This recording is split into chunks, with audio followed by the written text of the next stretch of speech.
Le poids de la cuisine double de même équilibre. Le poids de la culpabilité.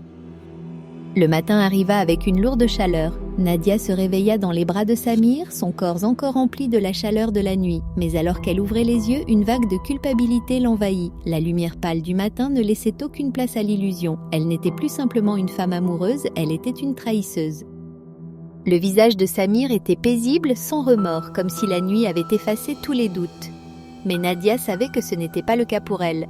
Elle se leva doucement, prenant soin de ne pas le réveiller, et se dirigea vers la fenêtre. Elle observa la ville qui s'étendait en dessous comme une mer de béton immobile. Et dans son esprit, le flot de pensées et de regrets se déversait à nouveau.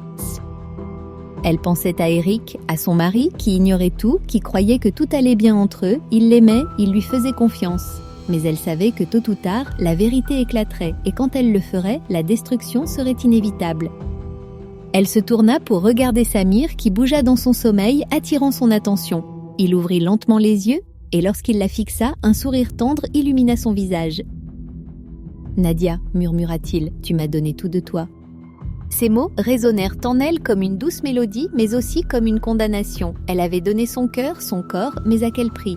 Les promesses qu'elle s'était faites semblaient si loin, si fragiles, sous le poids sous le poids de ses choix. « Samir, soupira-t-elle, sa voix remplie de tourments. Et maintenant, qu'est-ce qu'on fait de tout ça ?»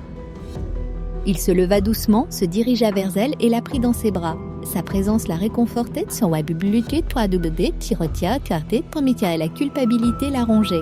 « Maintenant, tu m'appartiens, Nadia. » Les mots étaient doux, mais elle les entendit comme une chaîne qui l'enserrait. Elle n'était plus libre, elle savait qu'il n'y avait pas de retour en arrière. Chaque geste, chaque baiser partagé avec lui la rapprochait de l'inévitable, et elle n'était pas prête à l'affronter.